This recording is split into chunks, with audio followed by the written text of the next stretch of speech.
And thanks for joining us today at noon. I'm Anne Marie Tiernan, and I'm here with Sean Ash today. And we're looking forward to some warmer weather, but as we look ahead, we also see that there's some rain in the forecast. It's going to rain on our parade. Yeah, we're going to have a little shower action this afternoon. It's just kind of a little appetizer to the main event, which gets in here at times over our Easter weekend. Okay. So stay with us. Matt Standridge has a fresh blog on 13 Plus as well as WTHR.com.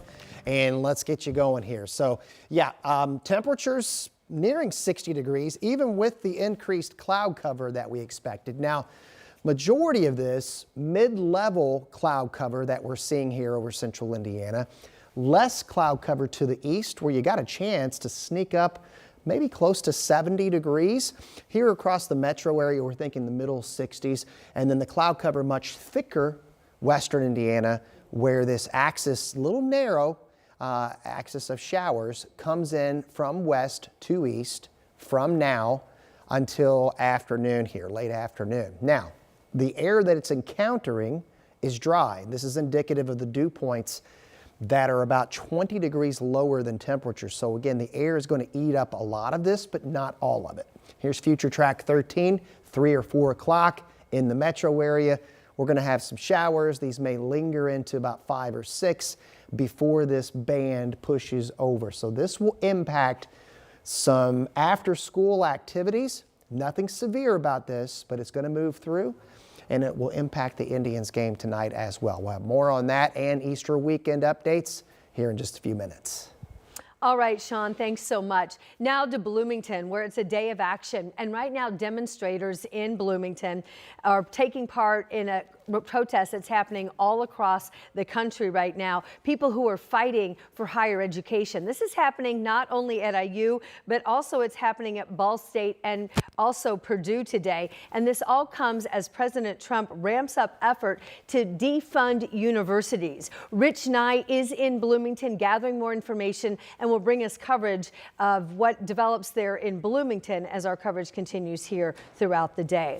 Also today, a crime story. We are now learning about a triple shooting that went down on the east side of Indianapolis today. A woman tells us that she pulled into her neighborhood and that's where she found a crime scene. Then upon further discovery, she learned that it was her husband who was one of the people that was involved and actually was injured. Logan Gay spoke to the wife and now has the very latest. An urgent call is what disturbed what would have been another average day for Tangela Williams. I got a call saying come home real quick, and I left my job, clocked out, and came straight home. She rushed home to find her streets and house blocked by crime scene tape. She sat there waiting for answers about what happened before learning one of 3 people shot here was her husband. I pulled up right here, and they told me I couldn't come in. So I don't know if he's in good condition or not. I called his phone, no answer. So I'm hoping and praying that he is okay. Police believe the shooting started in the streets and may have led to a home. One man found shot at the scene, the other 2 walking into Community East Hospital in critical condition. Any active violence in our city is disturbing. Anytime a person is injured by gunfire is disturbing, let alone 3 people. Thank goodness there was an area hospital that was just steps away from where we were at and able to get medical care. Williams says her husband was watching their 3 grandchildren at the time the gun violence started. When I came home, they told me Papa got shot. There's blood everywhere. My 4-year-old granddaughter told me that. Police now working to verify who was there at the time and what they may have seen or heard. But knowing children may have been in the area, they say adds on to the tragedy. If that is the case, it's disturbing. No child should ever have to see violence of that nature. Williams says this situation has left her with a lot of questions and feeling shaken up. It's very, very stressful and chaotic here. I'm scared as hell. Don't really want to stay at my house tonight. That's certainly a scary situation. Logan Gay reporting there. Now, police have yet to share information at this time about a possible motive, but they do tell 13 News that they do believe the 3 people that were involved do know each other. We'll keep an eye on it. In the meantime now, an Indianapolis man is starting his 20-year sentence for killing 2 brothers. This happened nearly 2 years ago at a gas station near 32nd and Emerson. Jacarius Mitchell and Jimmy Thomas were both killed in April of 2023. 2023. Martise McGee admits to being the shooter in the case. He was 20 years old at the time. Police say there was a fight at the counter before gunfire broke out. So we talked to the victim's mom after the judge handed down the 22-year sentence. Because I don't see too much justice that my sons got, and they ain't never coming back. So I had to accept whatever the judge gave me today. So that's a hard pill, but I have to eat it up.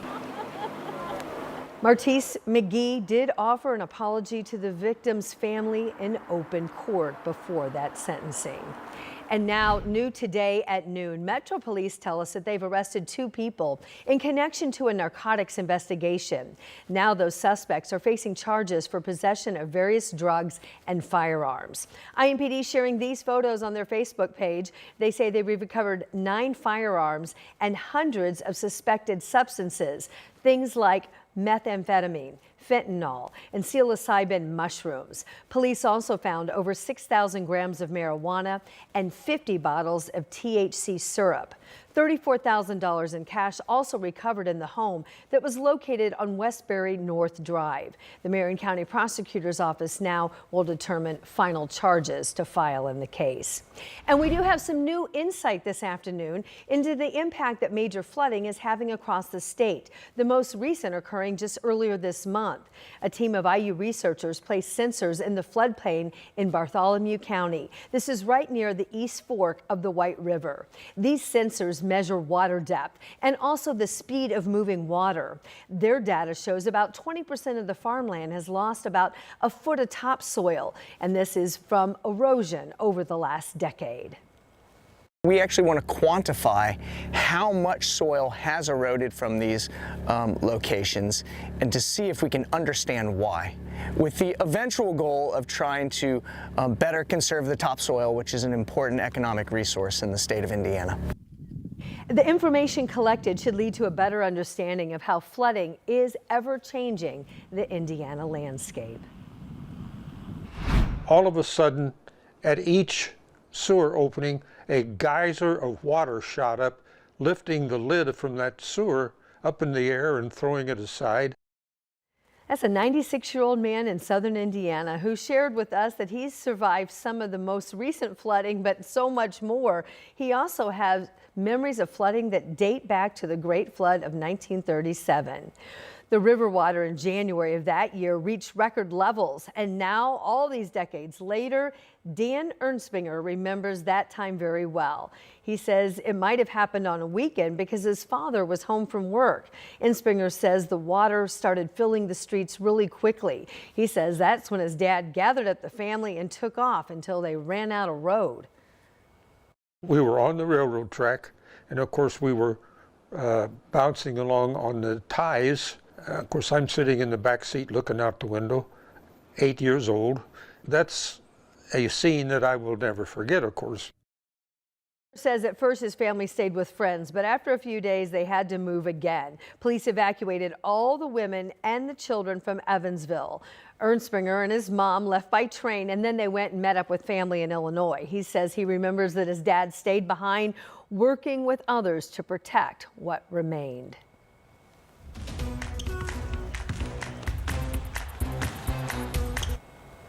This afternoon, we are so happy to announce that WTHR is once again your local TV home for the Indiana Fever. Yep, we did it again, and we've added more games. You're going to be able to watch 18 Fever games this season. So check out the schedule. The first game on WTHR will be May 22nd as the Fever take on Atlanta. And you can watch all the action for that right here at 7:30 at night.